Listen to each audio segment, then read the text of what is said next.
இளையராஜாவுக்கு நிறைய மிருதங்கம் வச்சுருக்கீங்க இல்லையா? ஆமாம், இளையராஜாவுக்கு நிறையா பாடல்கள் எங்கள் வாத்தியார் இல்லாமல், சீனாகுடி சார் இல்லைன்னா என்னை கூப்பிடுவாங்க, நான் போய் வாச்சிருக்கேன். அவருக்கு வாய்ச்ச மிருதங்கத்தில் இது ரொம்ப எனக்கு அவர் வாசித்த இதுலேயே எனக்கு கொஞ்சம் பிடிச்சது. நான் ஒரு சும்மா வாட்சி காமிக்கிறேன், அதை கொஞ்சம் கேளுங்க.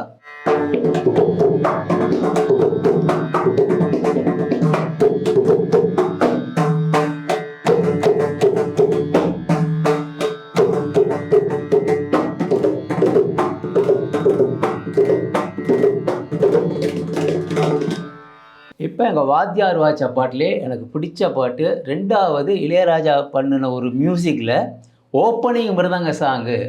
அதாவது நிறையா பாடல்களில் மிருதங்கம் வந்திருக்கு. அந்த காலத்து பாடல்களில் எம்எஸ் விஸ்வநாதன் மியூசிக்கில் மிருதங்கம் வந்திருக்கு. கேவி மோகன் காலத்தில் எவ்வளோ பேர் மிருதங்கத்தில் எல்லாமே எல்லாம் யூஸ் பண்ணியிருக்காங்க. ஆனால் இவர் ஓப்பனிங் லவ் சாங்குக்கு முத ஒரு மிருதங்கம் ஓப்பனிங் வச்சு பண்ணி இது பண்ணது பெரிய ஒரு அற்புதமான ஒரு மியூசிக்கு. 1000 தாமரை முட்டுகள். அது எங்கள் வாத்தியார் வாய்ச்சதுனால முதல்ல அவர் வாய்ச்ச பாட்டில் எனக்கு ரொம்ப பிடிச்ச பாட்டு அது ஒன்று. 2வது அவர் ஆடல் கலையை தேவன் தந்ததுன்னு ஒரு பாடு வாய்ச்சிருப்பார். என்ன அருமையாக வாய்ச்சிருப்பார் தெரியுமா, ராகவேந்திரர் படத்தில். ஆமாம், அது ரொம்ப எனக்கு பிடிச்ச சாங்.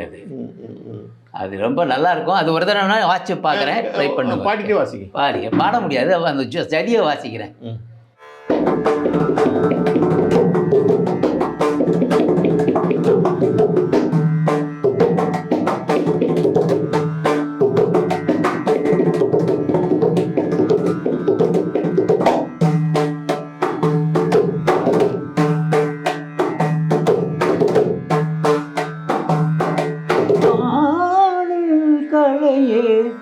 அது அவ்வளவு அழகாக வாய்ச்சிருப்பார் அந்த பாடலில். நான் அதில் ஒரு 10% தான் வாய்ச்சேன்.